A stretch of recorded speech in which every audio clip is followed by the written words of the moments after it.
Elle aime la vie, elle aime donner la vie, elle aime accoucher à la maison. Elle aime danser, faire la fête, elle aime chanter, elle aime les discussions en profondeur. Elle aime les bains dans les lacs gelés. Elle aime la nature, l'aventure, sa famille et Dieu. Bonjour Amélie. Bonjour. Amélie, on s'est rencontrés ce week-end parce que ce week-end, je donnais une formation pour transmettre des outils pédagogiques à destination des adolescents pour qu'on puisse faire de l'éducation à la vie affective, relationnelle et sexuelle. Tu es arrivée de Suisse. De Suisse. Où exactement Suisse ? Neuchâtel. De Neuchâtel. Et donc tu te présentes en disant bonjour, je suis Amélie de Suisse. Bon, très bien, on est ravis. Puis il y avait tout un groupe qui était là. Et de façon complètement inattendue, dans ce groupe, il y avait à peu près 4 ou 5 femmes. Ah ouais, ça m'a impressionnée. Qui ont accouché à la maison. Donc vous qui nous écoutez, cette chose-là n'est jamais arrivée. Un groupe comme ça, improbable, de personnes qui se rencontrent pour se former pour l'éducation sexuelle. 5 femmes sur les 18 qui avaient accouché à la maison. Donc complètement improbable. Et donc on commence à avoir cette discussion. Et à la toute fin du week-end, tu m'offres un livre en me disant, écoute Thérèse, j'ai écrit un livre. Voilà. Et puis, parce que j'ai appris que toi aussi, tu étais en train d'écrire un livre sur l'accouchement. Exactement, c'est ça que je vous avais confié pendant ce week-end en disant, mais je suis en train d'écrire sur ce sujet, je veux transmettre plein de choses à ma fille qui a 16 ans. Et donc, je veux lui écrire sur ce que j'ai pu vivre. Donc, toi, à la fin du week-end, tu me viens me dire, Thérèse, j'ai un petit cadeau pour te remercier pour cette formation. Tu arrives avec un livre, et là, un livre sur l'accouchement. Voilà.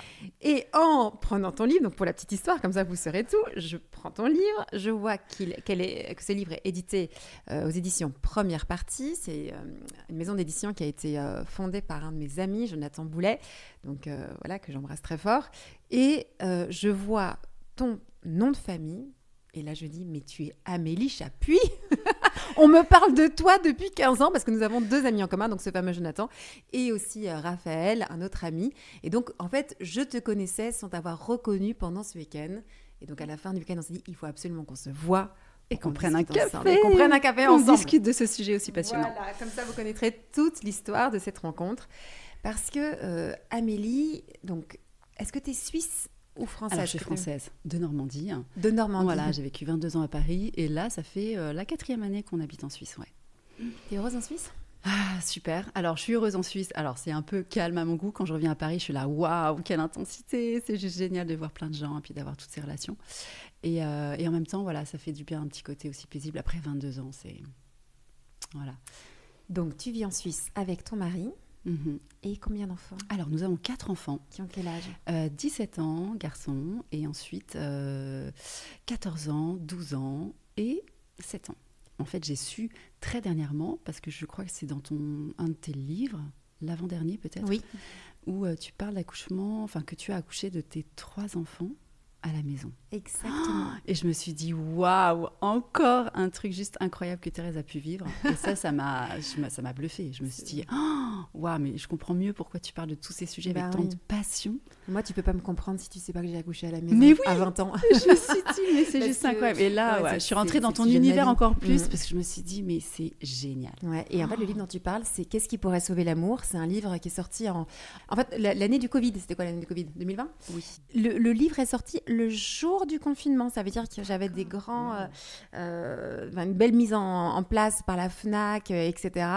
C'est le jour où tout a été fermé et c'est là où je raconte plein de choses importantes sur la puissance des femmes, sur l'accouchement. Et donc, j'ai jamais pu en faire la promotion de ce livre parce qu'évidemment, toute la promo a été annulée. Et donc, c'est Qu'est-ce qui pourrait sauver l'amour? Il est encore tout à fait disponible. Et c'est vrai qu'à un moment, j'en parle sur le fait qu'on peut aussi accoucher comme ça à la maison, la puissance des femmes. Donc, c'est comme ça que tu as vu aussi le lien. Ça m'a trop plu. Mais attends, Amélie, j'essaie de faire le fil. Donc, toi, ton aîné a 17 ans. Oui. Le mien a 18 ans. Et je me souviens que quand j'ai accouché de mon aîné... C'était où en Belgique? C'était ici à Paris. À Paris. Ouais. Donc, j'étais enceinte à 20 ans, j'ai accouché de lui à 21 ans. Donc, dans un petit appartement parisien. Ouais, c'était complètement faux, 4e étage d'un appartement parisien. Je me souviens que mes amis avaient fait le lien avec toi, mais toi, tu dis que tu as déjà réfléchi à la question de l'accouchement avant d'avoir accouché. Exactement. Parce que c'est ça, il y a un truc chronologique là qui n'est pas logique. Ouais. Dis-moi en fait, 2 ans avant d'accoucher, donc j'ai une amie qui... cette amie Marion, en fait, elle me dit, tiens, ma mère, elle est sage-femme. libérale et elle fait les accouchements à la maison. Et puis moi, je la regarde avec des grands yeux, je dis quoi? Mais c'est encore possible ce truc-là. Enfin, ça a résonné en moi comme waouh. Mais en fait, sa mère? Et donc sa mère, Catherine Marzanasco, qui du coup a coécrit cet ouvrage avec moi et mon mari, parce que du coup il y a tout un passage un peu médical, voilà, psychologique, spirituel. Et en fait, elle me dit, mais oui, il faut vraiment que tu la rencontres. Enfin, moi, j'avais qu'une hâte, c'était de la rencontrer. Donc, la semaine... pas encore enceinte à ce moment-là? Non, pas du tout. Juste en tant que femme, ça t'intéressait ce sujet? En tant que femme, je me suis dit, mais c'est ça. Mais oui, mais c'est ce que je veux. Mais bien sûr, ça a résonné à l'intérieur comme une évidence. Enfin, c'était une évidence que... Mais je vais accoucher à la maison, sans avoir étudié la question, sans m'être renseignée sur quoi que ce soit. Enfin, c'était genre, c'est naturel, c'est comme ça que... Attends, t'avais quel âge à ce moment-là? Eh bien, j'avais... Ouh là là, bonne question. Non, mais je veux dire, t'étais... j'avais 28... Non, j'avais 26. 26. Et donc, tu travaillais déjà? Oui, alors je travaillais déjà. C'était quoi ton métier? Alors du coup, je travaillais déjà au Conseil général de la Seine-Saint-Denis, donc dans le 93, avec du coup toute une population. Je travaillais en crèche et en PMI. D'accord.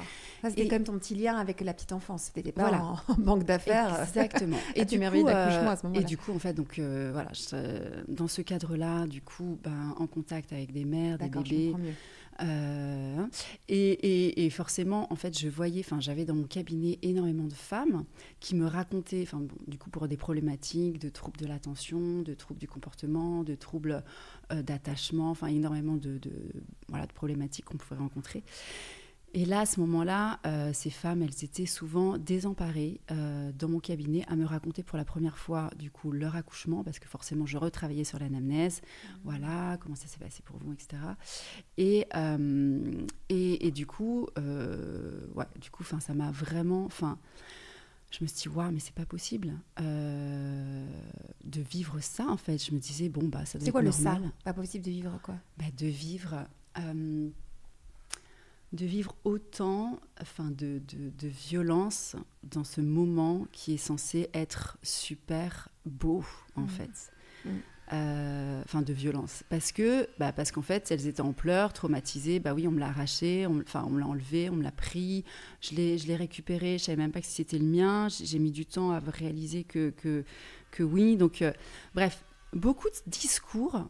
Et puis souvent aussi, le discours que je trouvais assez intéressant, c'est que je disais, et vous alors, pour l'accouchement, ça s'est passé comment? Puis les mères m'ont regardé, oh, très bien. Je dis, c'est-à-dire, très bien. Ah très bien. Puis là, elle me déroulait tout le protocole, ocytocine. Énorme. C'est juste, je rebondis sur ce que tu dis, parce que j'ai fait la même observation pendant toutes ces années, là, pendant 18 ans. Des femmes qui disent, comment s'est passé ton accouchement? Très bien. Elles te racontent leur accouchement. Une boucherie, l'horreur. Comment tu peux dire que c'est très bien? Non, très bien, c'est pas ça. Parce que simplement, elles se disent, le bébé est sorti vivant, quoi. Et je suis vivante aussi, donc très bien. Exactement. Non, mais c'est la folie. Mais ça, c'est très interpellant, hein, cette façon de raconter après coup. Très bien, très bien. Ouais, tout va bien. Ça me fait penser un peu au sketch de Florence Foresti. J'espère que vous le connaissez parce qu'il est absolument mythique, où elle raconte l'accouchement. Et en fait, il y a un côté, on raconte pas ce qui s'y passe, mais énormément de femmes, la quasi-totalité des femmes vont vivre des violences pendant ce moment-là. Exactement. Alors que ce n'est pas du tout normal qu'on vive des violences à ce moment-là. Mais alors là, nous, on va faire nos vieilles toutes les deux, parce qu'il y a peut-être des jeunes mamans qui nous écoutent là en ce moment. Donc nous, c'était il y a longtemps, hein, c'était à l'époque, on était un peu avant-gardistes quand même, hein, il y a 18 ans et 17 ans, toi et moi. Parce que personne ne parlait d'accouchement à la maison, mais absolument personne. Et en France, c'était la chose la plus interdite au monde. Tu te souviens, quand les gens étaient agressifs et violents quand tu parlais de ce sujet-là. On va revenir.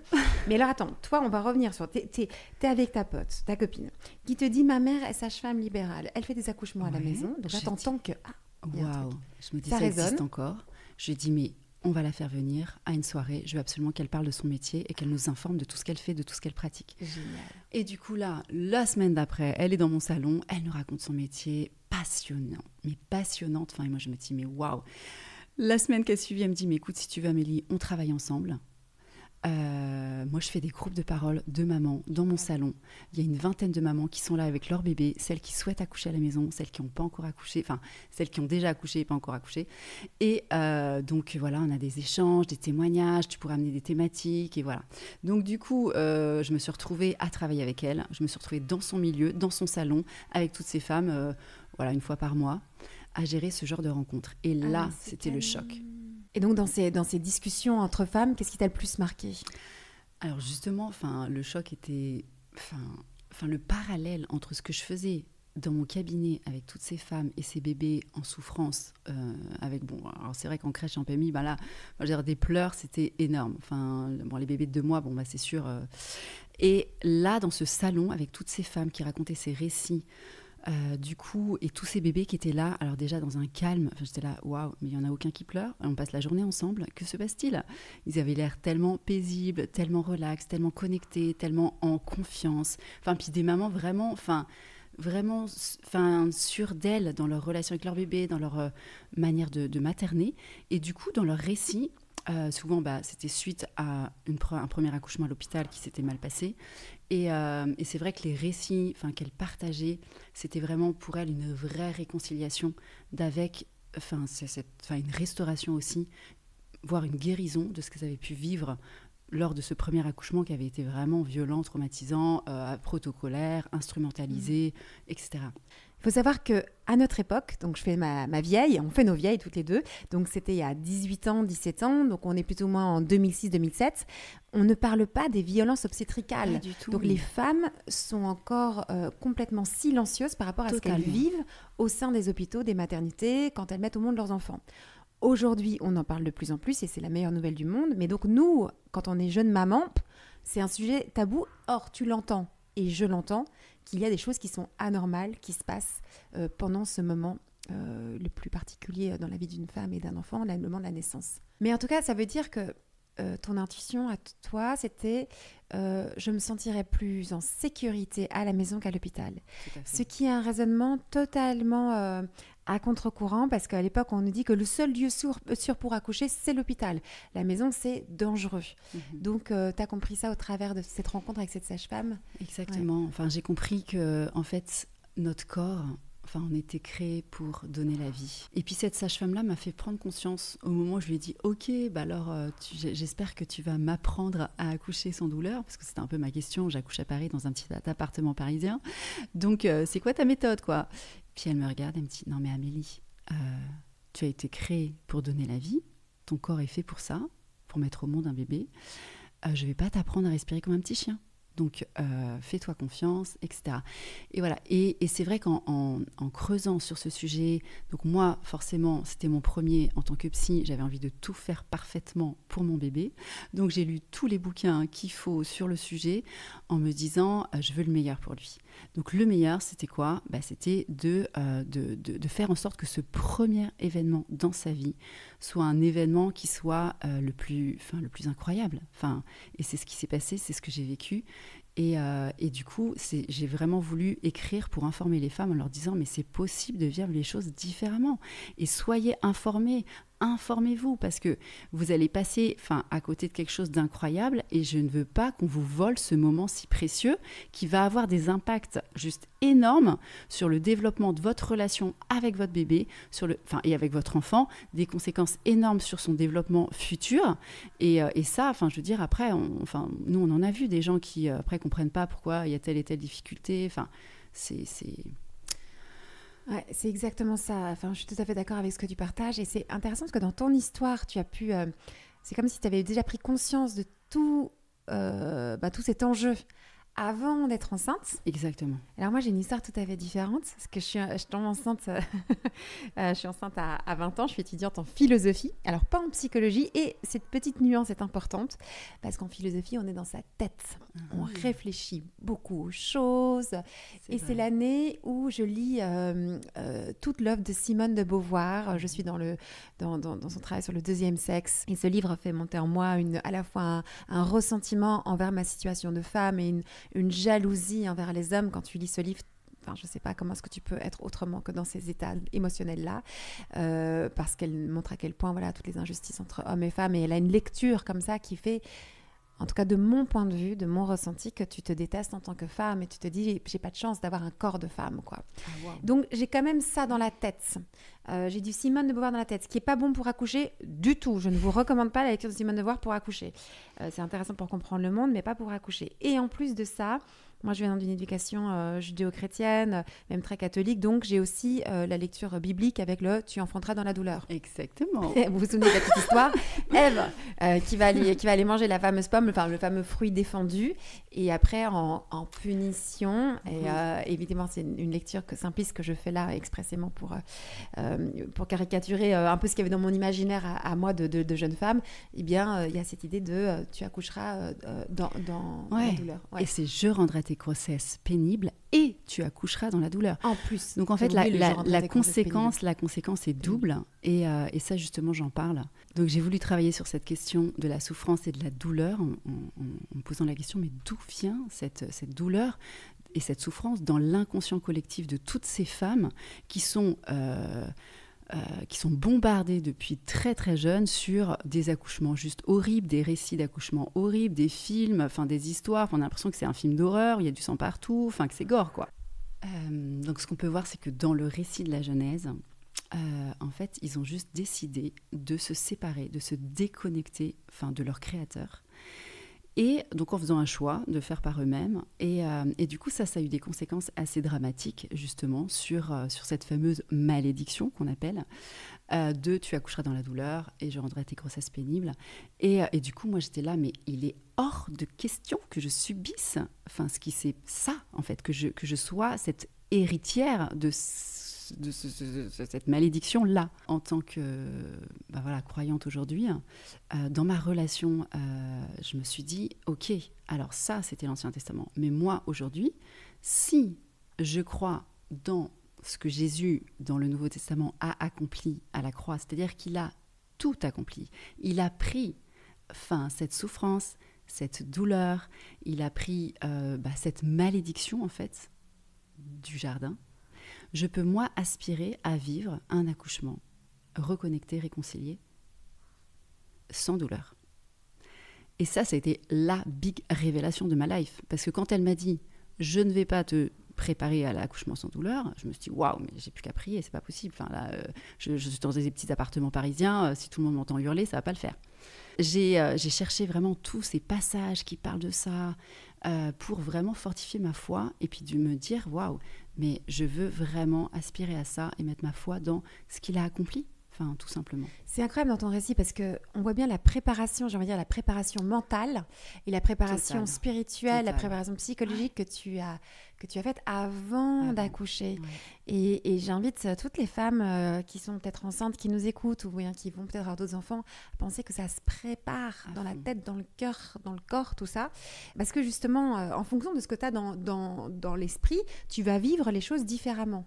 Donc toi, en tout cas, tu as fait ce chemin en fait plutôt spirituel finalement, spirituel dans le grand sens du terme, ça veut dire que tu as je me suis informée, je me suis informée sur tout ce qui se passe au niveau physiologique, comment mon corps, de vraiment connaître son corps, ça c'est hyper important, connaître son corps, la physiologie de l'accouchement, etc. Et puis tout, le point de vue psychologique de tous, parce que moi, je veux dire, les récits de femmes qui étaient en détresse, et puis ce que je pouvais voir dans mon cabinet, j'étais outrée. Je me dis, waouh, mais quel gâchis!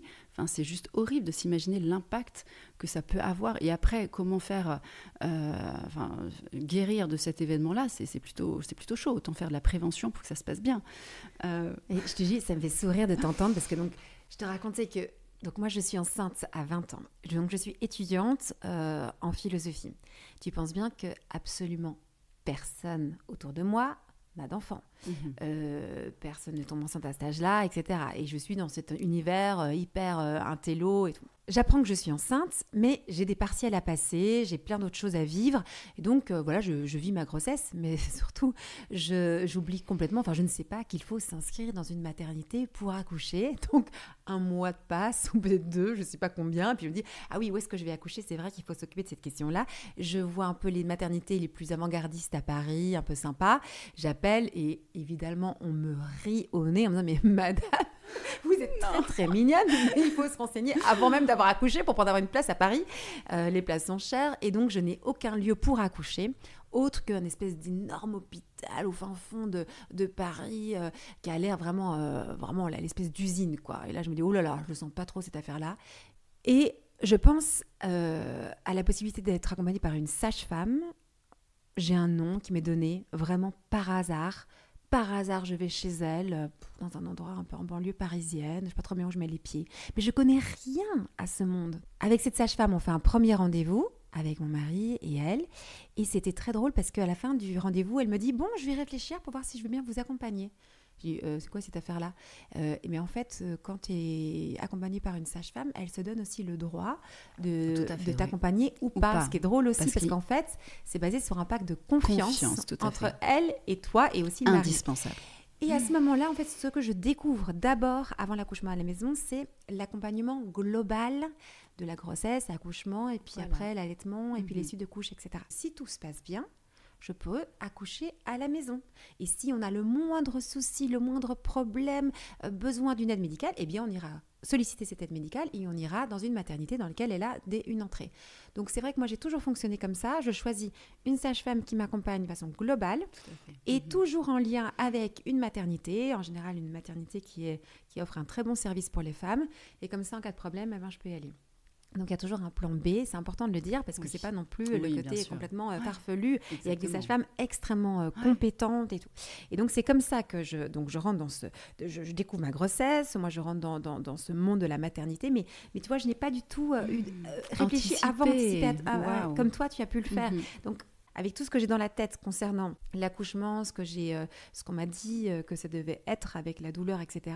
Je suis en plein travail et je ressens ces contractions, donc je ressens aussi une sensation douloureuse et là je me rebelle.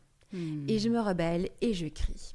Et mes cris, je m'en souviens, moi j'étais dans une espèce de ma baignoire pour essayer de me relaxer et là je hurle, mais c'est qui cette connasse de Ève qui a bouffé cette putain de pomme. Et c'est quoi ce Dieu qui nous punit, nous les femmes? Mais je le déteste. Et je suis comme ça en espèce de colère gigantesque contre cette histoire d'Ève. Et je dis, mais moi, j'ai rien fait de mal pour mériter ça. Je n'ai rien fait de mal. Puis je regarde mon mari, je le regarde droit dans les yeux, je lui dis, plus jamais tu me fais l'amour. Tu m'entends? Plus jamais tu me fais l'amour. Et t'as la Thérèse qui se rebelle, qui est en colère et tout. Et puis avec des moments... ou de grands découragements, en disant mais j'y arriverai jamais, je suis pas capable, je peux pas, enfin voilà. Et en fait, je traverse toutes ces émotions-là, mais tu vois, comme si j'étais pas préparée mentalement à ce qui allait se passer. Et je raconte ça parce que, évidemment, c'était bien dommage, parce que ça a été un moment du travail qui était compliqué. Et en même temps, je pense que c'est très intéressant parce que j'ai pu être traversée par plein de choses intérieurement. Comme disait la sage-femme, c'était un grand rendez-vous avec moi-même. Et voilà, pour la petite histoire, mais je vais pas tout raconter là dans ce podcast parce que j'ai eu l'occasion de raconter un peu les récits de mes accouchements dans un podcast de Bliss Stories. Je ne sais pas si vous connaissez ce podcast qui permet aux femmes de témoigner un peu de ce qu'elles ont vécu dans leur accouchement. Alors je ne sais pas quand le podcast va sortir, je l'ai enregistré il y a quelques mois et donc voilà, donc là je raconte un peu plus en détail, mais toujours est-il que donc pour mon premier accouchement, je vis tout ça, je suis très en rébellion et il y a un moment où en fait la douleur me submerge. Je pense que j'ai atteint un seuil et là, je vis une expérience complètement folle et je me dis, c'est au-delà de mes forces. En fait, je meurs. Et à ce moment-là, je me dis dans ma tête, je meurs. Voilà, je meurs. Et je consens à ma propre mort à 21 ans. Et c'est un truc hyper conscient, je m'en souviens comme c'était hier. Je consens à ma mort à ce moment-là, je me dis, je meurs. Et à cet instant très précis, mon enfant naît. Et non seulement je vais très bien, je n'ai aucun problème, aucune déchirure, tout s'est passé parfaitement d'un point de vue physiologique, mon enfant va parfaitement, mais je fais l'expérience de la mort et de la vie, et juste après qu'il naît, je dis et je répète, je suis vivante, je suis vivante, je suis vivante, je suis vivante, et je n'en reviens pas d'être vivante. Wow. Et en fait, dans cette expérience-là, pour rejoindre ce que tu partages, moi j'ai fait l'expérience j'ai envie de dire et comprenez bien ce que je vais expliquer là, du mystère pascal. Alors, ça veut dire du mystère de la mort et la résurrection. Et m'est venue, les mois qui ont suivi, cette idée que mais pourquoi le christianisme fonctionne si bien? Mais parce qu'en fait, c'est l'histoire des femmes qui est racontée. L'histoire de la croix, de la mort et de la résurrection. Genre, tu crois mourir pour donner la vie. Tu sais, le sang et l'eau qui est versée. En fait, c'est toute une symbolique qui est complètement celle de la naissance et de l'accouchement, tu vois. Et je me dis, mais en fait... Voilà, évidemment, je le dis avec de l'humour. Ce Jésus-Christ, il a piqué l'histoire des femmes. Parce qu'en fait, c'est ça que tu vis dans ton corps. Cette histoire pour donner la vie, il y a une espèce de lâcher-prise, d'abandon. Il y a une forme de mort à soi-même, mais dans le beau sens du terme aussi. De vraiment, je m'abandonne, je lâche prise. Et c'est là que la vie vient. En tout cas, dans ce premier accouchement, il y avait quelque chose de très spirituel. Donc, en fait, tout ce que tu expliques, toi, que tu avais intellectualisé avant, moi, je l'ai intellectualisé pendant et après, tu vois. Là, on est tout de suite sur des hautes sphères là, de spirituel. Et pour mon deuxième accouchement, une expérience totalement différente, puisque là, en fait... l'angoisse me revient quelques jours avant la naissance en me disant mais en fait je vais de nouveau devoir passer par ça, par cette douleur et ça me fait peur, j'ai vraiment très peur de devoir repasser par un peu une sensation de mort et la sage-femme me dit cette chose complètement incroyable, tenez-vous bien, elle me dit Thérèse, tu peux accoucher dans le plaisir. C'est même pas le sans douleur, c'est dans le plaisir. Exactement, c'est ce que j'ai vécu. Et voilà, c'est ce que j'ai vécu. Et donc j'ai vécu génial. ça. Ouais, je l'ai vécu. Pour ton deuxième, pour mon deuxième. Incroyable. Donc, donc des expériences complètement folles. Et un petit troisième, voilà, c'était encore une autre expérience. Donc j'ai accouché moi 3 enfants, le premier à Paris, le deuxième à Bruxelles, le troisième à New York. Mais avant de raconter plus, tu vois, c'est intéressant qu'on arrive tout de suite sur cette dimension, on va dire, un peu plus spirituelle. Et chacun y met ce qu'il veut, mais dans l'accouchement, tellement puissante, dont on ne parle quasi jamais. Oui, et puis c'est tellement précieux, pour cette femme qui est en train de devenir mère. C'est comme un rite de passage, un voyage initiatique. C'est vraiment quelque chose qui est tellement puissant parce qu'elle est en train de vivre et de faire ce pourquoi elle a été aussi créée. Et du coup, c'est censé être une expérience de plaisir, en fait. Et moi, c'est ce que j'ai pu vivre, mais dans cet abandon. Et puis moi, je vous dis, j'ai vraiment fait un switch entre, ça c'est ce que les femmes sont censées vivre dans la douleur, mais moi, c'est hors de question de vivre ça. Et du coup, de vraiment s'approprier ce qu'on est censé vivre dans notre corps, avec cette dimension de oui, il y a un travail qui s'opère, c'est intense, c'est puissant, c'est juste waouh. C'est tout ton corps qui est en travail, qui fait un effort. Et en même temps, pour moi, il y avait mon corps qui faisait cet effort-là. Donc, et puis du coup, les contractions, le muscle qui se contracte, mais ce n'était pas accompagné de douleur. C'est-à-dire qu'il y avait vraiment cette ouverture à la vie, cette connexion avec Dieu, et puis cette conscience de waouh, mais en fait, c'est juste que Jésus, il a tout accompli à la croix. Donc c'est fini, quoi. C'est fini cette malédiction. De vraiment être connecté sur cette réconciliation et sur le fait de s'abandonner et de dire mais waouh, tu as pris cette douleur, tu as pris cette malédiction, j'ai foi en toi, et cette nouvelle nature, cette nouvelle naissance, nouvelle que les femmes peuvent vivre, aussi expérimenter physiologiquement, bien sûr dans un contexte où tout est mis en place pour que ça se vive parfaitement bien, sans stress, parce que tu es chez toi, parce que tu es avec une personne de confiance qui t'a accompagné sur toute ta grossesse, avec qui tu es en relation, que tu connais, qui te connaît. Je veux dire, il y a tellement d'éléments qui peuvent bloquer un accouchement ou qui peuvent en même temps permettre vraiment de le vivre. Et du coup, c'est juste... Et moi, je me suis dit, mais...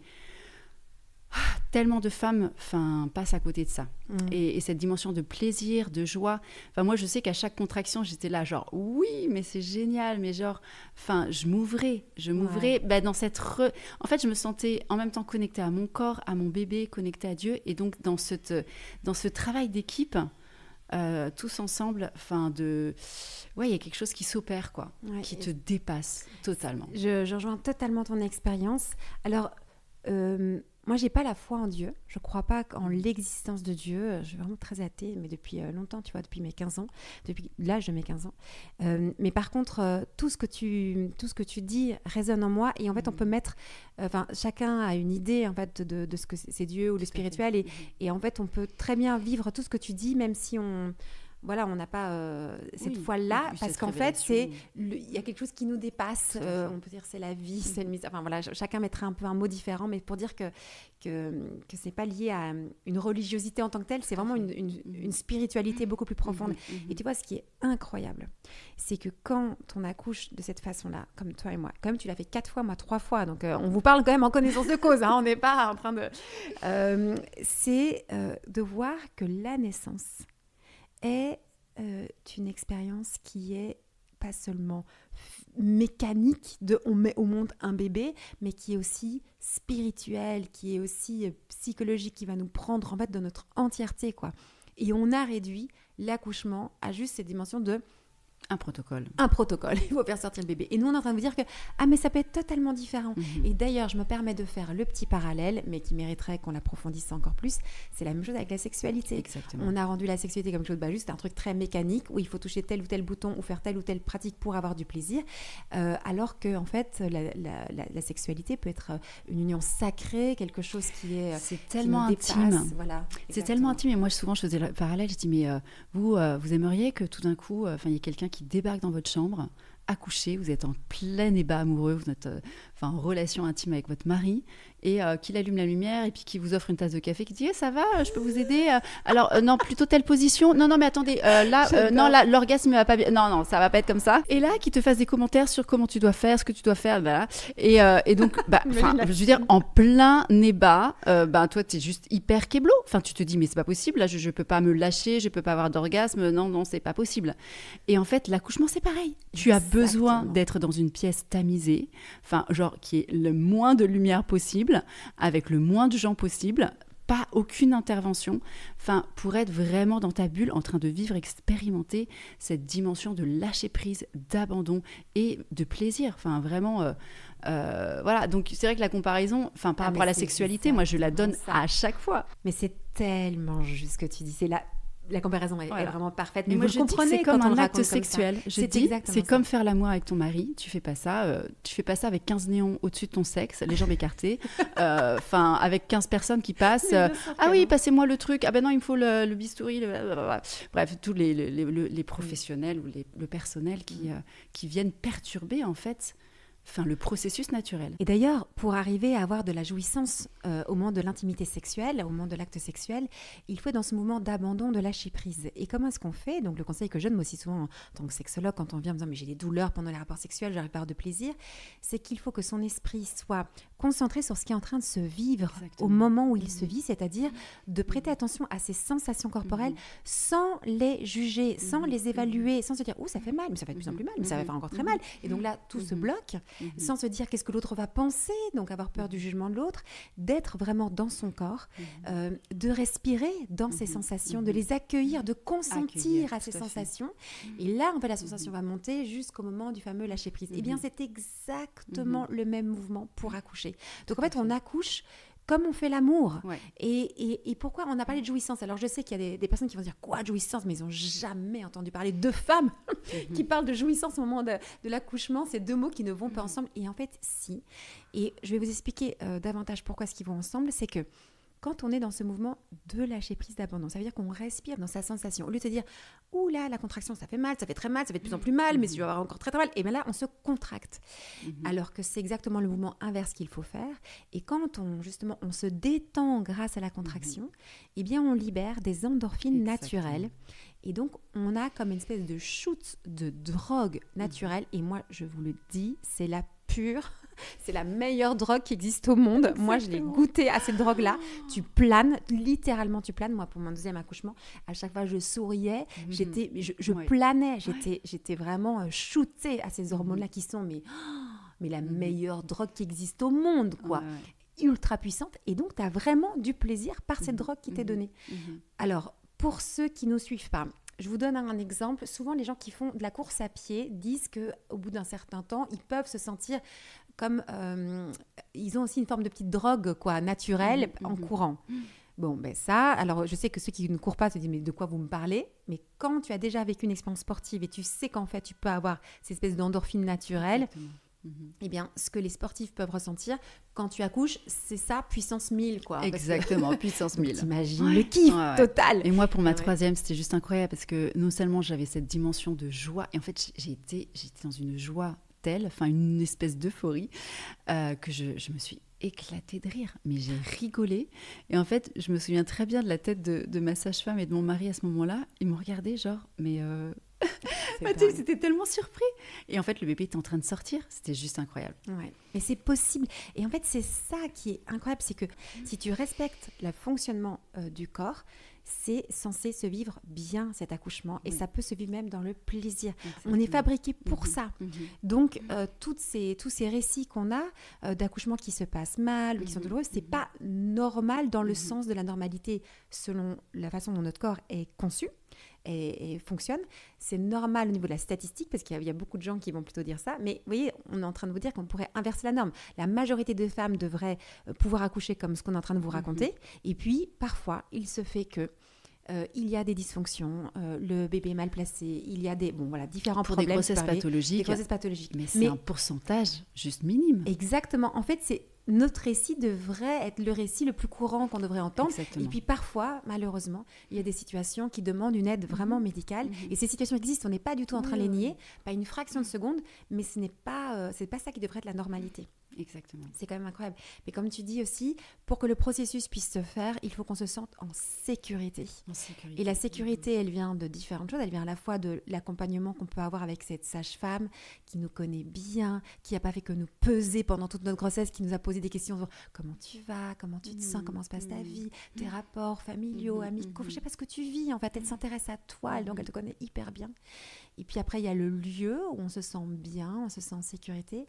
Et puis aussi la place de l'homme. Je voudrais qu'on en parle ensemble parce que dans ce podcast Love Care, qui n'est pas un podcast dédié seulement à la maternité, mais je suis trop contente qu'on en parle, l'homme dans tout ça, le père. Toi, comment il a vécu ton homme? En fait, c'est particulier parce que c'est vrai que moi, ce que je dis aussi, c'est comment tu te sens à l'aise dans ta relation avec ton conjoint, pour te montrer vulnérable, nu, dans certaines positions, parce que forcément, on voit bien qu'à la maison, dans un lieu naturel, l'accouchement physiologique, les femmes, soit elles accouchent à genoux, accroupies, debout, mais jamais allongées sur le dos. Justement, donc je vous dis, je suis en train d'écrire un livre pour ma fille, et pour toutes les jeunes filles. Et donc, à un moment, effectivement, je raconte que donc pour sa naissance à elle, donc c'est une naissance orgasmique, une naissance dans le plaisir, mais il y a un moment quand même où je me retrouve à quatre pattes, en train de faire des sons genre un peu de yogiste, genre trop bizarre, des waouh comme ça, et à poil.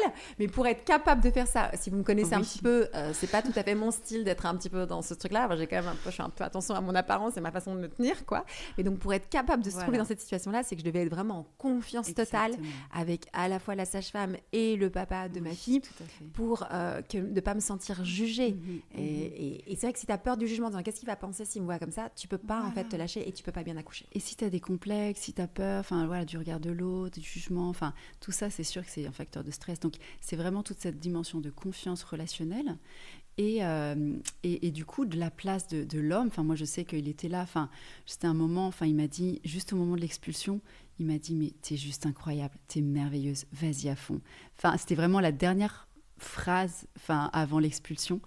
Et voilà, il me tenait, il me portait. C'est-à-dire que moi, je sentais que j'étais en train de porter ce bébé qui était en train de sortir de mon corps. Et lui, il me portait par derrière, il me soutient, il m'encourageait. Donc, c'était vraiment un travail d'équipe où il y a vraiment tout le soutien. Il a toute sa place de coach sans forcément avoir des paroles. Parce que souvent, la femme, elle a juste besoin qu'on se taise autour d'elle. Je te rejoins totalement. Mais dans le soin, dans l'attention, dans la douceur, dans la présence, quoi. Dans la présence. Par rapport à la place de l'homme, moi j'ai vécu 2 expériences. J'ai eu 3 accouchements, mais le 3e c'est le bonus, voilà. Dans le sens, c'était merveilleux aussi. Mais dans le premier accouchement, donc je remets dans le contexte, 20 ans, 21 ans, mon accouchement. Je vis une relation très fusionnelle avec mon mari à ce moment-là. Certainement parce que notre relation était assez bancale. Ça veut dire qu'on n'avait pas vraiment confiance dans notre amour, donc il fallait qu'on soit tout le temps ensemble, sinon on avait l'impression que la différence allait faire qu'on allait se séparer, ce qui est une fausse croyance. Et donc, très très fusionnel. Et au moment où je suis enceinte, avec toute cette rébellion par rapport à pourquoi moi, en tant que femme, je dois avoir cette grossesse qui peut être par moments pénible, pourquoi est-ce que moi je dois souffrir, je supporte pas cette différence qu'il y a entre nous. Et d'une certaine façon, il y a une partie de moi qui lui dit « Viens, tu vas vivre ça avec moi. Ne me laisse pas seule. » Je pense que j'avais très peur à 21 ans d'être seule face à ce grand rendez-vous avec son enfant. Vraiment, j'avais peur de la solitude, je pense, au fond de moi. Et donc, j'ai comme invité ou entraîné mon mari à vivre avec moi l'accouchement. Et on l'a vécu dans une grande fusion. Ça veut dire qu'il fait partie de ces hommes qui dit après « on a accouché », mais il vivait la chose avec moi presque. Il était en compassion. Mais en réalité, alors que ça peut sembler assez beau, en réalité, quelques semaines plus tard, quelques mois plus tard, j'ai pu mettre des mots sur le fait que je trouvais que c'était pas ajusté.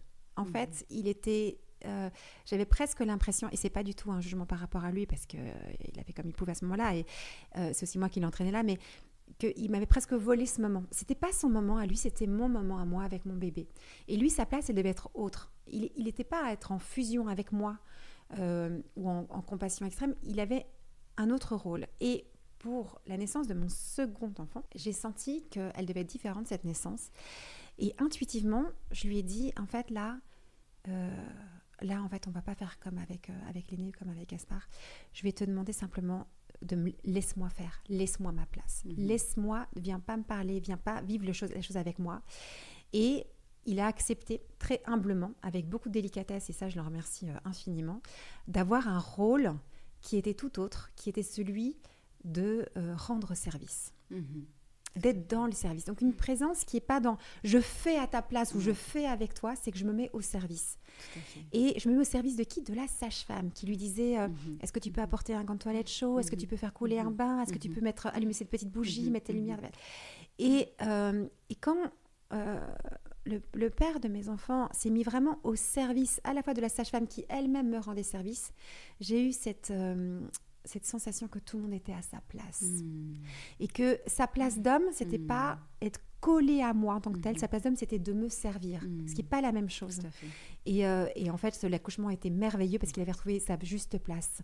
Donc, je vous confie ça parce que je pense que pour beaucoup d'hommes, c'est très difficile de se situer par rapport à la naissance. Ouais. Et moi c'est impressionnant ce que tu racontes parce que j'ai l'impression d'avoir vécu la même chose. Ouais, c'est dingue, c'est trop chouette qu'on se rend compte. Là, les gens vont dire c'est lunaire ce podcast, on n'a jamais entendu deux femmes comme ça ce sujet-là. J'adore. Non, mais pour moi... Parce qu'on ne se connaît pas, voilà. Donc c'est la première fois qu'on se rend compte, je retiens à le préciser. Ouais. Pour moi, en fait, pour moi, c'était hors de question que mon mari se mette à une place qui n'était pas la sienne, c'est-à-dire que, je sais pas, qu'il mate mon sexe, genre en mode, il y a le bébé qui arrive, je suis là, je vais le prendre, etc. C'était juste, non, soit tu es derrière moi, soit tu me soutiens, etc. Mais il y a vraiment quelque chose aussi d'une forme de... Je voulais pas qu'il ait une vision que moi, je n'avais même pas de mon propre corps. Super important, parce que combien d'hommes sont traumatisés, d'avoir vu leur femme accoucher comme ça. Les jambes en l'air, écartées comme ça. À notre époque, on dit, allez les hommes, venez, pendant les accouchements. Moi, je suis pas vraiment d'accord avec cette idée-là, parce qu'il faut, si l'homme vient, il doit avoir une place très ajustée, parce que sinon, ça peut être traumatisant. Exactement. Pour la sexualité. Après, voilà. J'étais là, non, je veux pas que ça affecte sa relation sexuelle. Ses relations avec ça. Pareil, je me suis dit ça, je veux pas que ça affecte notre vie sexuelle. Ouais. Et mine de rien, ça ne l'a pas affecté. Au contraire, on a pu tout de suite reprendre vraiment des rapports sexuels qui étaient hyper heureux et tout. Tout à fait. Et donc, c'est très, très important ce qu'on dit là, parce que, sachez-le, beaucoup d'hommes ont un rapport différent avec leur femme après la naissance, parce qu'ils ont été quand même choqués par ce qui était vu. Attends, t'imagines quand ils voient leur femme qui a eu une épisiotomie, c'est très choquant. Et puis aussi, c'est quoi leur place ? Il y a une forme d'impuissance. Moi, j'ai des amis qui sont tombés dans les pommes au moment où leur femme a accouché, etc. Mais donc, tu dis, attends, mon gars, je suis en train de mettre au monde l'enfant, et toi, tu es en train de tomber dans les pommes. Enfin, aussi, c'est difficile d'avoir un peu de considération pour son mari après, devant son homme, en disant t'es un peu faiblard. Et donc, c'est vrai que quelle est la juste place de l'homme. Et tu vois, les 3 derniers accouchements, pareil. C'était vraiment différent, justement, parce que j'étais dans cette fameuse piscine d'accouchement. Donc, j'étais un peu dans un cercle protégé, moi, dans l'eau, et lui, à l'extérieur, en train d'être vraiment là, en soutien, en aide, et en train de servir aussi, parce qu'il a rempli la piscine, parce que du coup, il était... Mais avec une autre place. Et en fait, j'avais vraiment besoin aussi de dire, c'est mon moment, et c'est moi qui le vis, et je sais que tu es là, à mes côtés, tu me soutiens, c'est ta présence qui compte. Point final. Pareil. Et alors, moi, il y a autre chose qui m'a fait beaucoup de bien. Donc, je me souviens... au moment où le travail se fait, moi je suis vraiment dans ma bulle, je suis concentrée pour justement accueillir chacune de ces contractions, qu'elles soient une occasion de me détendre, de lâcher prise et de permettre à cet enfant de venir au monde. Donc je suis vraiment là dans toute ma force, dans ma puissance. Et je me souviens de son regard et du regard de la sage-femme qui à un moment me disait, mais il me regardait avec, comment dire, à la fois un émerveillement de ce qui était en train de se passer sur leurs yeux et en même temps une forme d'effroi tellement c'était sublime dans le sens, tu vois, comme quelque chose de presque effrayant de beauté. Je ne sais pas si vous voyez ce que je veux dire, de puissance, parce que tu me voyais, mais dans toute ma puissance. Et je me souviens, lui, son regard, et ça va me dire, Thérèse, t'es sublime, Thérèse, tu es sublime, mais tu es sublime. Et ces mots aussi, des sublimes, mais ça me portait aussi, parce qu'il y avait une idée de, waouh, on est en train d'avoir une vision de toi qui est juste incroyablement belle, incroyablement puissante. Et cet homme qui est là, genre, waouh, tu es sublime, ma chérie. Ça fait du bien d'entendre que tu es sublime en plein d'accouchement. Tu vois ce que je veux dire, ça te donne vraiment une énergie de dingue. Mais c'est trop beau aussi, cette reconnaissance-là, et qui n'est pas dans allez, vas-y, il faut que tu pousses ou machin, où je suis inquiète. C'est je vois que tu es forte, que tu es puissante, je reconnais ça chez toi. Tu es capable, et tu es super, tu es en train de faire quelque chose d'incroyable. Et ça me donne un amour pour toi, démesuré, quoi. Donc c'est pour ça que dans cette façon de mettre au monde l'enfant, comment est-ce que ça renforce le lien plutôt que ça peut le dissocier, quoi, tu vois. Donc c'est important quand même cette nuance, parce que tu parlais des conséquences sur nos vies de femmes, les conséquences sur l'enfant, mais les conséquences sur le couple sont très importantes quand on accouche. C'est incroyable. Et c'est tellement génial que moi, après mon premier, je l'ai regardé dans les yeux. Mais je crois que je venais juste d'accoucher, j'étais là. Est-ce qu'on peut mettre marche arrière? J'ai juste envie de revivre ce moment. Je veux juste réaccoucher maintenant. Parce que j'ai eu la même chose. Je veux réaccoucher. Mais c'était trop puissant. On le refait. Puis il était là, on va se calmer là, on va se calmer. Enfin, j'étais là, non mais on recommence maintenant, on le refait. Puis voilà, on a attendu 2 ans. J'adore. T'as attendu 2 ans chaque fois pour chaque enfant. J'ai attendu 2 ans pour le deuxième, mais voilà. Mais j'avais qu'une envie, c'était de réaccoucher, quoi. Mais c'est dingue. Et vraiment, après le 4e, j'ai dû faire un deuil. Ah ouais, dur. Vraiment le deuil de me dire, waouh, bah ça y est, je sens que c'est fini. Je vais pas réaccoucher, quoi. C'est fini. Ouais. Mais vraiment avec ce sentiment. Bon, j'ai fait ce que j'avais à vivre, mais pas une déception, parce que voilà, je suis contente, mais de se dire, waouh, mais en fait, voilà, c'était tellement beau. Moi, j'aurais pu accoucher 15 fois. Mais attends, c'est tellement dingue ce que tu dis là, parce qu'on parle tout à l'heure de ces hormones, de cette espèce de drogue naturelle. Mais moi, c'est pareil, comme une droguée. Quand on t'a fait goûter, mais pas l'héroïne, 1000 fois mieux que l'héroïne, là. Mais t'as envie de revivre ce truc, quoi. Il y a un peu comme une droguée en manque, évidemment, je dis ça avec de l'humour. Mais j'avais envie de revivre. Ouais. Et même encore maintenant, vous voyez, j'en parle. Ouais. Moi, quand même, mon dernier vient de fêter ses 12 ans il y a quelques jours. Ouais. Mon aîné a 18 ans, donc c'est 18, 16 et 12 ans, moi, mes enfants. Donc ça remonte.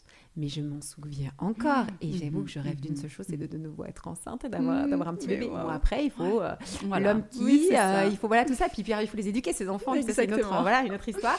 Et là, c'est drôle parce que, en fait, pour revivre ce moment-là, et si je prends ma comparaison avec la drogue, c'est que le dealer, c'est toi. Donc, en fait, tu dois...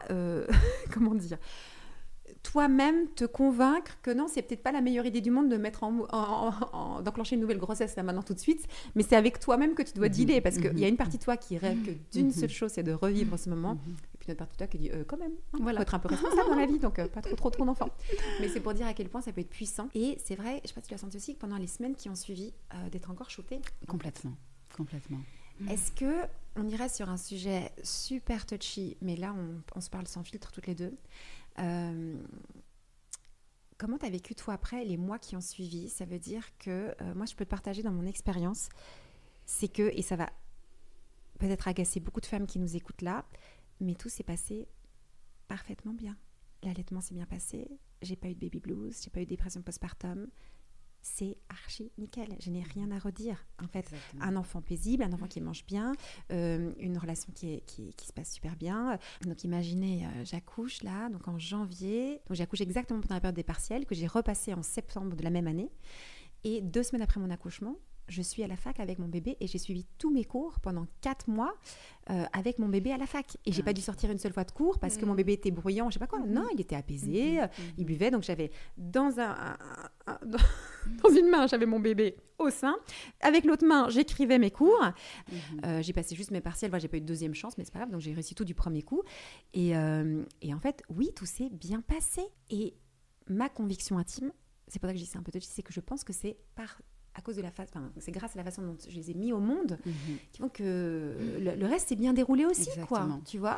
Je décris tout ça dans notre livre, justement. Et c'est ça aussi qui fait que, j'étais désespérée dans mon cabinet en me disant, mais waouh, Et puis en fait, les femmes réalisaient que, ah bon, mais j'aurais pu vivre les choses différemment. Je dis, bah oui, en fait. Ah oui, mais moi j'ai une césarienne, c'était normal. Je dis, bah non, c'était pas normal. Ouais, je t'interromps par rapport à ça, parce que l'histoire de la césarienne, il y a toujours le coup de oui, mais moi, si j'avais pas été à l'hôpital, je serais morte. Juste petite précision, qui n'en est pas une parce qu'elle est importante.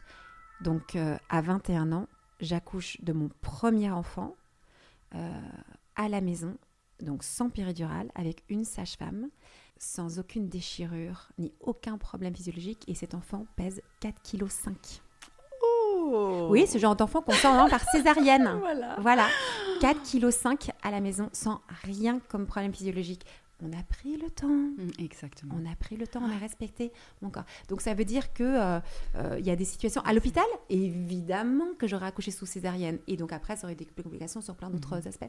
Donc voilà, ça aussi, ça existe. Moi aussi, c'était un gros bébé le premier. 3,9 kg. Ah bah ouais, c'est mon deuxième 3,9 kg. Ouais. Donc voilà, c'est pour ça, c'est pour dire que, tu vois, il y a des récits, on dit, ah ouais, mais attends, moi à l'hôpital, sans l'hôpital, je serais morte. Non, pas tout à fait vrai. Après, évidemment, on n'est pas du tout en train de diaboliser l'hôpital, pas une fraction de seconde. La seule chose qu'on dit, c'est que les médecins, la médecine est là pour soigner la pathologie. Être enceinte, ce n'est pas une pathologie. L'experte de la grossesse, de l'accouchement, c'est la sage-femme. Et quand il y a une pathologie, on va voir un médecin. Et génial, merci qu'il existe. Heureusement qu'on a des hôpitaux qui sont extraordinaires aujourd'hui. Et merci la médecine, vraiment merci quand elle est au service des femmes et des enfants. Pas quand elle fait à notre place où elle nous dit comment est-ce qu'il faut accoucher. Et justement, moi, je me souviens de ces premiers jours avec mes bébés à la maison. Puis la sage-femme qui me dit, bon, bah, écoute, tout se passe bien. Bah, si tu veux, je peux revenir dans un mois. Elle avait prévu de revenir juste pour voir. Mais c'est vrai que, il y a cette dimension de connexion, de relation, d'allaitement, de portage maternage. Tout se fait tellement naturellement. Pourquoi ?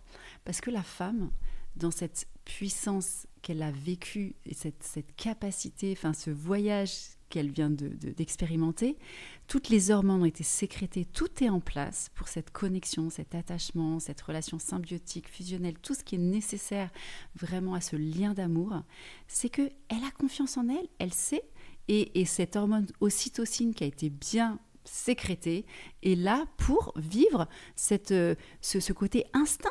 Ce côté instinct maternel, je sais, j'entends mon bébé, je sais ce qu'il a besoin, je le prends, je le porte, je l'allaite.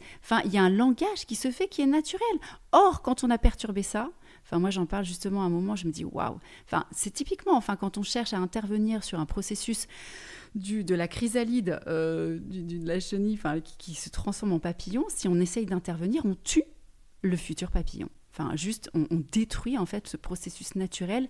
Et pareil, il y a des expériences qui ont été faites, il y a plein d'études maintenant qui sont faites là-dessus. Et moi, j'étais horrifiée à chaque fois d'entendre ces femmes qui disaient « Ben voilà, j'ai mis 3 semaines avant de l'accepter. » J'étais là, quoi ? 3 semaines avant d'avoir ce sentiment d'amour, d'avoir cette capacité de connecter avec lui. Mais c'est vrai que si l'accouchement se passe mal, si on ne se sent pas respecté, comment est-ce qu'on peut s'attacher à cet être-là ? Si au contraire l'accouchement, tu le vis dans toute ta puissance, dans toute ta force, dans la joie, dans le plaisir, mais l'attachement, il se fait, mais pour toujours. Donc, en fait, ce que je voudrais vraiment qu'on puisse, que les gens qui nous écoutent puissent vraiment percevoir, c'est qu'au départ, on est fabriqué, on est fait pour que ça se passe comme ça. Et nous, on peut vous le témoigner et on ne vous raconte pas des histoires, on l'a vécu. Donc, c'est 2 femmes, moi j'ai 39 ans, toi tu as une quarantaine d'années, c'est ça. Et on a vécu ça, ce qu'on vous raconte. Donc, et pas une fois, tu as vécu 4 accouchements, j'en ai vécu 3 et d'autres femmes peuvent aussi en témoigner. Et ça, c'est important que vous puissiez entendre que ça peut se passer autrement. et que beaucoup, à mon avis, énormément des problèmes que vivent les femmes aujourd'hui viennent du fait qu'on ne les respecte pas au moment où elles accouchent. Et quand tu as fait l'expérience que tu peux te faire confiance, après, tu vois, tu te fais confiance en ta maternité, Exactement. en fait. Enfin, ça, tout se découle. Et puis moi, je suis sûre qu'en plus, ça joue après dans la relation avec les enfants. Moi, je peux témoigner vraiment que j'ai une relation vraiment mais trop chouette avec mes 3 enfants. Aussi une relation de confiance. En fait, on se connaît, on se fait confiance. Il y a quelque chose qui s'est créé, mais qui part pas, quoi. Et je trouve que ça, comment dire, au-delà, tu vois, de juste de cet instant précis de la naissance, les conséquences sur la vie que tu veux amener avec cet enfant, moi, je le contemple tous les jours. Tu vois. Et je trouve que c'est hyper important que les femmes, les jeunes femmes, les adolescentes entendent des récits comme le tien et le mien. Et quand je dis aux gens, je dis, mais ça fait partie des événements les plus beaux, les plus incroyables de ce que j'ai vécu en tant que femme. Mais oui. Et quand tu imagines que toutes les femmes passent à côté de ça, en fait, dans leur construction même identitaire, dans leur manière de vivre, d'être, c'est juste, ça construit une femme. C'est juste un événement indispensable à la vie d'une femme, dans un sens. Exactement, on a une occasion en tout cas qui nous est donnée de nous connecter à ça. Et après, c'est pour ça que je disais en introduction, tu peux pas comprendre qui je suis et tu peux pas comprendre mes engagements et tout ce que je fais dans la vie et la façon dont je vis si tu ne sais pas que j'ai accouché à la maison à 20 ans, quoi. Et à la maison, ça veut dire en fait seule, pas isolée. J'avais la sage-femme et j'avais mon mari, mais seule dans le sens où avec son intervention médicale et en me faisant confiance. Ça transforme une personne, tout ça. Et en fait, je voudrais que simplement les jeunes filles, les jeunes femmes comprennent qu'elles sont fortes, qu'elles sont puissantes, qu'elles sont capables, qu'elles sont belles, qu'elles sont sublimes, qu'elles ont vraiment leur donner cette confiance en elles d'abord. Et donc ça, c'est vraiment le point très très important. Ça, c'est le récit que j'ai envie de donner aussi à ma fille, qui est justement, je sens, elle est extraordinaire de son ma fille. C'est ma fille, on va dire. Là, j'ai un regard un peu positif, mais je pense aussi que c'est une petite fille complètement atypique et qui, quand tu nais dans le plaisir, donc c'est ce que je lui raconte aussi dans le livre. Je lui dis, il faut que tu saches la vérité, ma chérie, t'es née dans le plaisir. C'est-à-dire que le premier son que ma fille a entendu, c'est un cri de jouissance. C'est-à-dire, j'écris un « Ah, c'est bon !» Je vais pas faire comme je l'ai... Je vous le fais pas exactement comme je l'ai fait, parce que c'était... Imaginez, une femme qui jouit, et c'est le premier son que ma fille a entendu. C'est-à-dire que cette petite fille-là, elle est née en entendant du plaisir et de la joie. Et après, tout de suite, des larmes de bonheur et de lui murmurer. Et ça, je me souviens très bien. On se regardait, on a des photos d'ailleurs de nous deux, où tu sais, les premiers regards. On est là dans le lit, là, tous les deux, on se regarde. Et je lui dis, quelle chance inouïe tu as, ma chérie, d'être une femme, d'avoir un corps de fille. C'est une chance inouïe. Et un jour, je te le raconterai. Et c'est ça que j'ai envie de raconter à ma fille aujourd'hui. Je lui dis là, ta saison, il est plus que temps que je te raconte toute la vérité. C'est une chance inouïe d'avoir un corps de femme. C'est une chance inouïe de naître femme. Et ton corps... Là où on peut penser qu'il est fait pour souffrir, les premières règles font mal, les premières fois font mal, l'accouchement fait mal, voilà ce qu'on raconte aux jeunes filles. Et ce que j'ai envie de lui dire et dire à toutes les jeunes filles, c'est que ton corps, en fait, il est fait pour jouir intensément. Il a une capacité de jouissance, donc de joie, de plaisir intense. Et si tu comprends que ton corps il est capable de ça, ta vie elle est transformée et tu vis tes événements autrement. Donc ça demande une connaissance de soi, une information comme tu disais pour tes enfants. Et puis ça demande aussi autre chose, c'est d'apprendre à nos enfants et à nos filles en particulier à s'écouter, à écouter leurs envies. Qu'est-ce qui les rend vivantes? Qu'est-ce qui les rend, qui les fait respirer? Qu'est-ce qui les rend bien? Et tu vois, pour moi, s'il y a une chose qu'on doit apprendre à nos enfants, c'est pas ce qu'il faut faire, ce qu'on doit faire, ce qui est bien de faire, c'est qu'est-ce que, au fond de toi, de quoi tu as envie. J'adore ce mot, envie, ce qui te rend envie, ce qui te rend du côté des vivants et pas du côté des morts. Et de toujours choisir la vie et de toujours renoncer à la mort, ça c'est notre devoir moral. Parfois, on peut être tenté par la mort, par les choses un peu mortifères. Et non, on renonce à ça pour choisir la vie. Mais ça veut dire que ça s'apprend de s'écouter. Et c'est pas un beau jour, le jour où tu mets au monde ton enfant, que tu vas en un coup y arriver. Donc c'est toute une éducation. Si on ne t'a jamais appris à t'écouter, si on te dit depuis que tu es petite ce qu'il faut faire, ce que tu dois faire, si on t'a éduquée pour être docile et soumise, tu peux pas accoucher comme une souveraine, comme une reine. Tu accouches évidemment comme une c'est même pas comme une petite fille, c'est comme une esclave en fait, ou comme une dominée, comme une soumise, où on va te dire ce qu'il faut faire. Allez, maintenant vous écartez les jambes, maintenant vous poussez. Mais c'est quoi ça? C'est moi qui le dis. Donc, c'est une éducation qui se fait dès le plus jeune âge. Et si vous êtes maman ou papa de jeunes enfants, ça commence tout petit. Les petites filles ne sont pas éduquées pour être des reines, pour être des souveraines, pour être puissantes, pour être fortes. Elles sont éduquées pour être tout à fait dociles et soumises. Et c'est là le féminisme que je défends. Et dociles et soumises, et du coup, elles s'adaptent très bien à toute forme de protocole, et surtout la fameuse blouse blanche du médecin qui est, il sait tout, je lui fais confiance, je mets ma vie entre ses mains parce qu'il va me dire ce que je dois faire, comment je dois le faire. Exactement. C'est lui qui me conduit en fait, c'est lui qui sait. Et du coup, ça les dépossède de leur propre capacité à se faire confiance et à se dire, mais en fait, non, voilà, c'est tout ça pour lequel aussi, j'ai eu envie de me battre, et d'ailleurs j'en ai parlé, à cette époque, quand il est sorti il y a 15 ans, puis j'ai eu toute cette réflexion-là il y a 19 ans quand même, mais tout mon entourage, toutes mes amies, je les ai bassinés plus que bassinés avec tous des discours, de cette évidence, et j'étais tellement, je le suis toujours convaincue. Et en fait, il y en a quand même beaucoup de mes amis qui ont accouché à la maison, et ça c'est une grande victoire. Moi aussi pareil, mes sœurs, voilà, et elles ont des histoires incroyables à raconter après, belles-sœurs, etc. Et c'est vrai que ça a semé, après comme moi j'étais aussi la première à avoir des bébés. J'étais la première aussi. La toute première. Bon, attends, tu enfonces des portes. Mais je vois le temps qui passe. Il faut absolument qu'on s'arrête, parce que là j'ai un autre rendez-vous, et malheureusement parce que on parlerait pendant des heures. Bon, il y a tellement de choses à dire. On avait trop bien fait de se rencontrer. Amélie, on va se revoir. Laisse-moi le temps de trouver une date, d'organiser un événement, c'est sûr et certain, sur ce sujet de l'accouchement. Je te fais venir là de Suisse, tu reviens, tu raboules à Paris.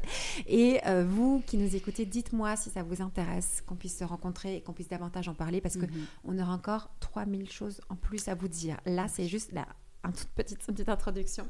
Alors, pour la petite histoire, je terminerai juste là-dessus, parce que je suis assez émue qu'on puisse parler de ce sujet ensemble. Donc, 21 ans, premier, 23 ans, deuxième, 27 ans, troisième. Bébé à la maison, avec chaque fois des expériences extraordinaires. Donc, je suis étudiante en philo, et dans la foulée, je me dis, non, mais il y a un truc à faire sur l'accouchement. Et donc, je fais un mémoire en philosophie à la Sorbonne, à Paris 1, sur l'accouchement. Et je parle particulièrement de la médicalisation du corps des femmes lors de l'accouchement. Sérieux ? Je suis la première femme dans l'histoire de la Sorbonne à parler d'accouchement en philosophie, d'après les professeurs qui m'accompagnaient, parce que, évidemment, jamais en philosophie, on avait travaillé sur la question de l'accouchement. Je fais ce premier mémoire, et donc déjà, je montre en fait tout ce pouvoir en fait, sur les femmes, etc., comment on les dépossède et tout. Bon. On est à ce moment-là en 2006, les gars, donc ça remonte. Ensuite, en 2007, ou dans la foulée, je fais un autre mémoire sur la médicalisation du corps des femmes, aussi au niveau de la sexualité avec la contraception hormonale, parce qu'on a vu, là, il y a des liens. Exactement. Et là, je commence un petit peu à gêner. Et donc, c'est là comme ça que je me fais dégager de l'université. Je voulais faire un doctorat sur ce sujet. Mais les professeurs de philosophie me disent jamais de la vie, on acceptera qu'une étudiante remette en cause les acquis du féminisme, la péridurale, la contraception hormonale, etc. Et donc vous dégagez. Et là, à coup de Kalachnikov, parce que c'était hyper violent, j'étais virée. Ah, tu étais virée. Il m'a dit vous dérangez, vous dérangez. Et j'avais ma directrice d'études que j'aime beaucoup, Michaela Marzano, qui m'accompagnait à ce moment-là, qui m'avait dit en débrief, en me disant en fait, elle n'a pas pu prendre ma défense. Il y avait d'autres professeurs qui étaient là, elle me dit en fait, Thérèse, vous devez choisir votre camp, ou bien c'est les universitaires, ou bien c'est monsieur, madame, tout le monde, mais vous ne pouvez pas parler. En fait, vous êtes une étudiante pas comme les autres. Vous regardez dans les yeux, vous avez confiance en vous. En fait, vous n'êtes pas comme les autres. Et donc, ça ne va pas. C'est pas comme ça qu'on fait à l'université. On essaie un peu on ravale un peu les choses. Et plus tard, on commence à prendre la parole. Voilà.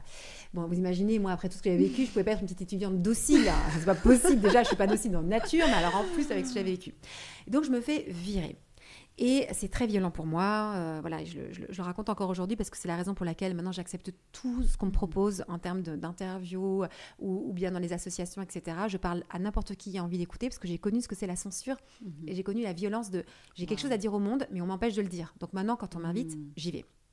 Voilà, ça c'est pour la petite histoire. Mais surtout, je me disais, c'est certain, je parlerai de l'accouchement parce que c'est le sujet de ma vie. C'est le sujet. Moi, vous savez, je parle du porno à H24 parce que c'est un vrai problème de société. Mais alors, c'est pas du tout le sujet de ma vie. Moi, j'ai aucun lien affectif avec la pornographie. J'ai rien à régler par rapport à ça et tout. Je me dis juste que c'est un vrai problème aujourd'hui, mais c'est tout. Et je m'étais fait la promesse à moi-même que j'en parlerai quand j'aurai 40 ans. Waouh. Et je vais fêter mes 40 ans dans quelques mois. Excellent. Et donc, pour la première fois avec toi, on en parle. Waouh, Sur le podcast de incroyable. Bliss Stories. J'espère qu'il sortira. J'en parle vraiment. Après, Clémentine m'avait dit, mais Thérèse, il faut absolument que tu écrives sur le sujet. Et c'est comme ça que j'ai du coup eu l'idée d'écrire sur l'accouchement. Et donc, en fait, ce que je trouve hyper beau, que je vous confie ça, et ça m'émeut beaucoup de vous le partager, c'est que je me suis toujours dit que j'en parlerai à 40 ans. Je vais avoir 40 ans et j'en parle, enfin, il est temps. Et donc finalement aussi pour toutes les mamans qui sont un peu tiraillées parce que elles s'occupent de leurs enfants, elles ont leur travail et elles ont l'impression de ne pas pouvoir tout faire, tous les projets qui les animent, les rêves et les projets. Petite suggestion de femmes, on a différentes étapes dans nos vies différentes saisons. Et que vous pouvez très bien faire comme là ce que j'ai fait, c'est-à-dire vous postposer un peu plus tard un sujet ou une activité que vous avez envie de faire et faites-vous confiance que ça viendra. Et vous voyez, moi je me suis fait ce pari à moi, enfin cette promesse est un peu un pari parce que j'aurais pu mourir avant, que j'en parlerai autour de mes 40 ans. Et ça y est, c'est le moment. Ça y est, c'est le moment. Maintenant, attention, après avoir parlé de porno H24, je vais vous parler d'accouchement H24. Excellent. Non, mais en fait, derrière, c'est vraiment aussi de réveiller cette beauté, cette puissance. Wow. Merci pour cet échange. J'étais avec trop plaisir. contente. Moi aussi. Allez, merci mille fois et à très vite. Vous restez bien en lien sur les réseaux sociaux, sur les newsletters, etc. pour avoir toutes les informations parce qu'on va se revoir et on va en reparler. Trop hâte. Trop hâte, moi aussi. Merci Amélie.